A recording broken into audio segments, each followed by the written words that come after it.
Hi, I want to offer happy birthday wishes, Mazel Tov wishes, to my dear friend, Rabbi Sarah Leah Grafstein. God should grant you renewed and continued strength to continue doing the holy work that you're doing, both in your community, the amazing presence, teacher, inspirational force you are, as well as your holy hidden work, I have to say, your sacred secret work, if I may say it that way, that I only find out about in a phone conversation that you don't readily share, but reading between the lines, I pick it up.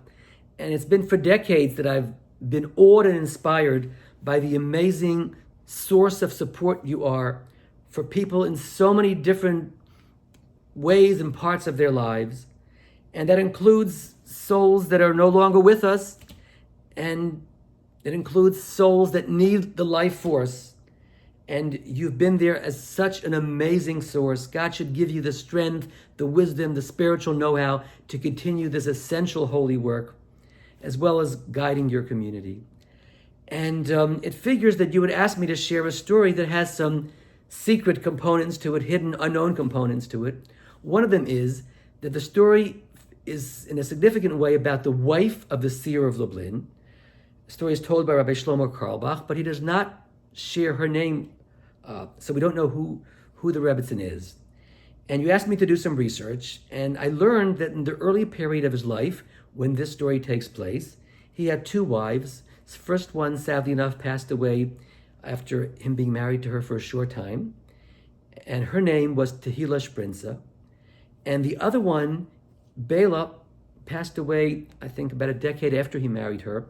So both of the women figure very prominently in the early period of the seer's life. And may their souls be elevated, may the soul of the seer be elevated, and the hidden secret hero of the story, as you'll hear in a few minutes, may all the souls of our departed ones be elevated, and may God give us the strength to continue doing holy and important work down here, and the kind of work that Rabbi Sarah Leah has been inspiring us with. But this story is about the Seer of Lublin in the early period of his life. And he was not yet well known, did not have resources of any significant way, any significant means. And he, even on a simple Shabbos, his wife had to struggle to get enough money to buy challah, to buy wine for Kiddush. And on this given Shabbos, she did not have enough money to buy candles for Shabbat.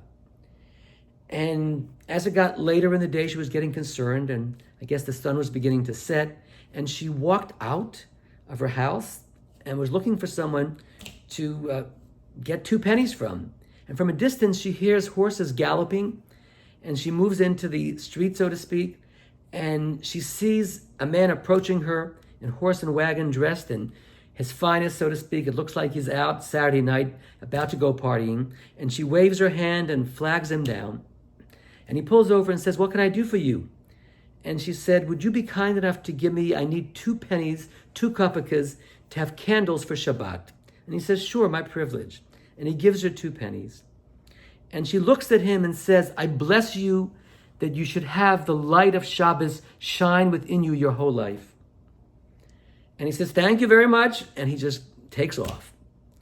And the Rebbetzin, as you can imagine, the wife of the seer, happily runs into her house and gets the candles and lights the Shabbat candles. And meanwhile, in the synagogue, the seer is getting ready for Shabbat and doing his spiritual high preparations. And what can I tell you? He reached high heaven in his holy preparatory work for Shabbat. And he hears that there's a tumult in heaven. And he's immediately approached, and they say, "Now your wife is doing the same kind of crazy work that you're doing?